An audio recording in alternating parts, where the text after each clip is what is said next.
You are an Exoborne warrior in a world torn apart by deadly storms and apocalyptic forces of nature. Empowered by your exo-rig, you scavenge, craft and fight to survive against enemies from the sinister Rebirth Corporation, vicious bandits and other hostile players. This game is all about high risk and high reward, making tactical decisions on how best to make it out alive.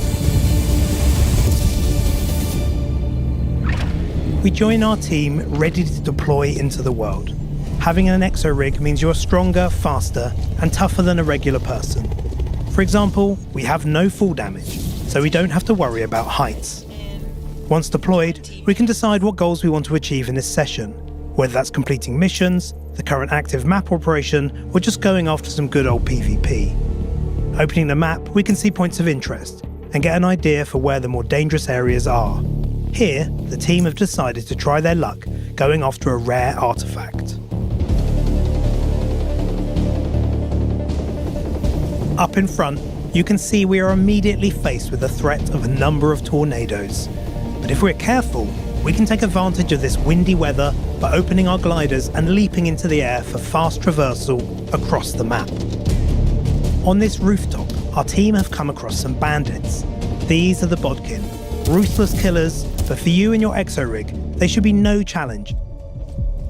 Using the resource scanner, the team can see scavenging opportunities. We check what is in each container, and then we can move it over to our backpack. The longer you take, the more at risk you are. This is a low-risk area, so no high-tier loot. More Bodkin. Kodiak pings them for the team. Kestrel uses their wind blast to knock one back. The bandits have reinforcements. Behind them, a massive tornado. Kodiak fires an incendiary grenade. The tornado has passed over fire and becomes a deadly firenado, hurling Bodkin and Kestrel into the air. Although Kestrel takes some damage, they use their glide ability to get to safety. The Kodiak, on the other hand, uses Fortress, which keeps their feet firmly on the ground.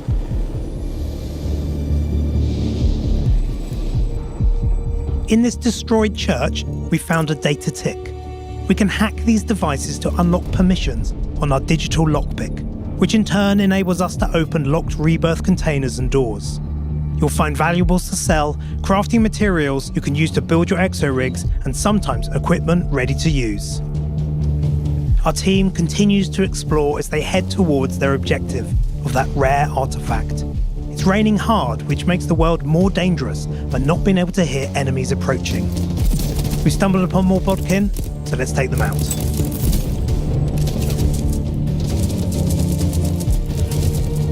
I want to highlight the counter in the top right called Rebirth Trace. Rebirth are the big bad, and as soon as you insert into a map, they're trying to track you down. After 20 minutes has elapsed, they expose you to all the other players. They know there are plenty of Renegade Reborn out there who'll hunt you down.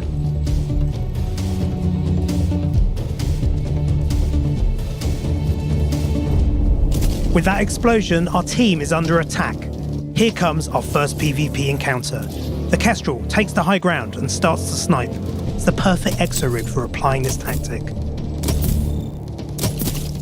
Oh no, the Viper's downed, so Kodiak runs forward and uses the field shield. They can tank for the team and protect Kestrel as they revive the Viper.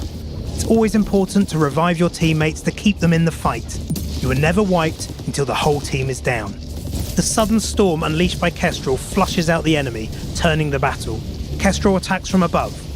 The Viper closes the distance and finishes the remaining enemy with their blade.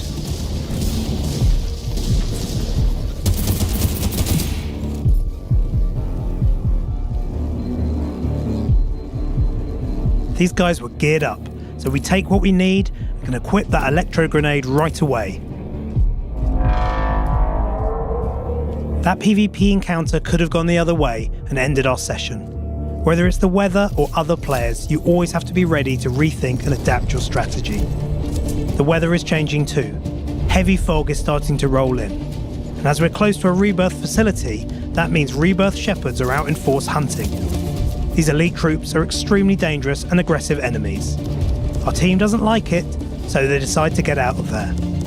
A rebirth buggy is a great way to make our getaway at pace. All three of the team can get on board and race towards that artifact.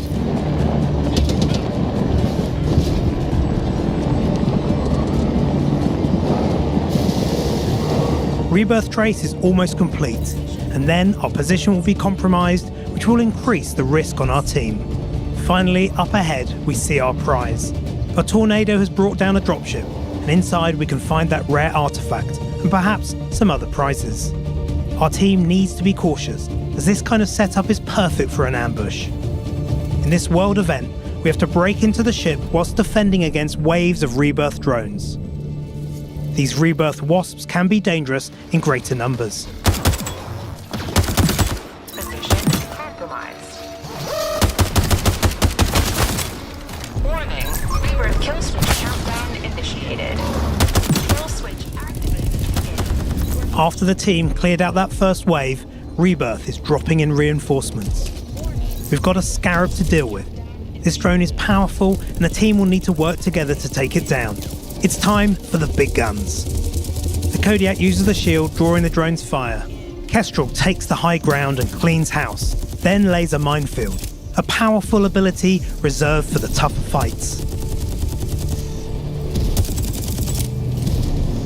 Viper uses that electro grenade they looted earlier, stunning the scarab, allowing to finish it off with a few well-placed shots.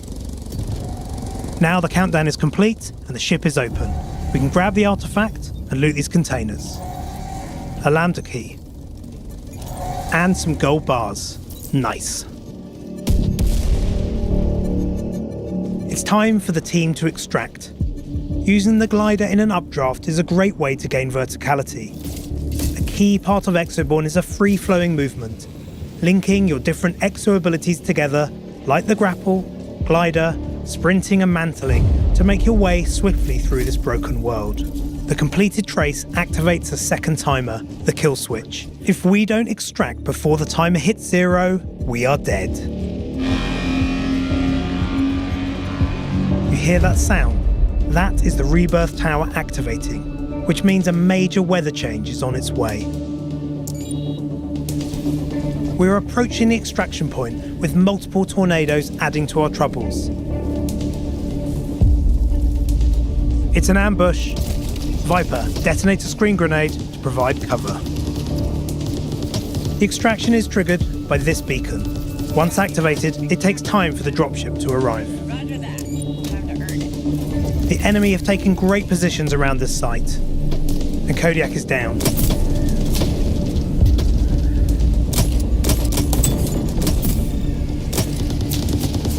Just in the nick of time, the Kestrel leaps out of the way of an incoming carpet bombardment and soars into the air.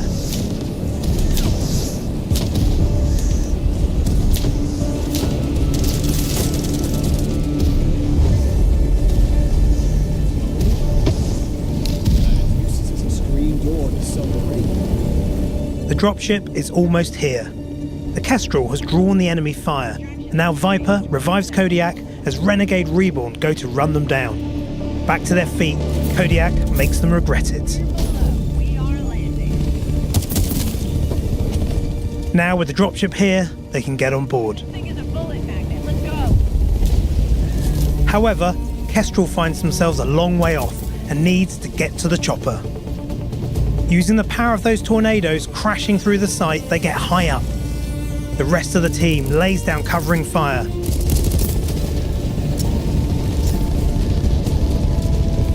Safely landing on the roof, the Kestrel reunites with the team. And this enemy is not letting up. They are hammering our team for all they're worth. It's a vicious firefight right to the end.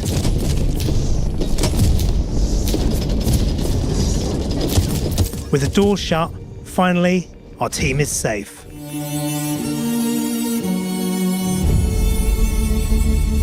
Extraction achieved. Safe home, the team can share the spoils of war.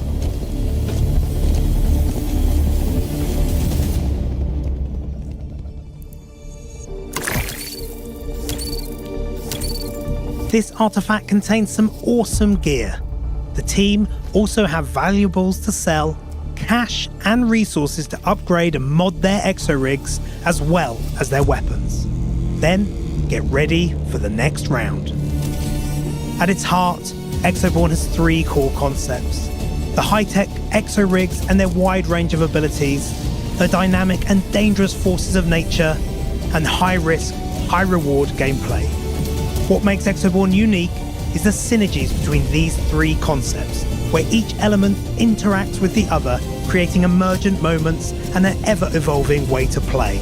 And we invite you all to the playtest starting this Wednesday, February the 12th. Go to our Steam page to sign up, and we hope to see you in Colton County soon.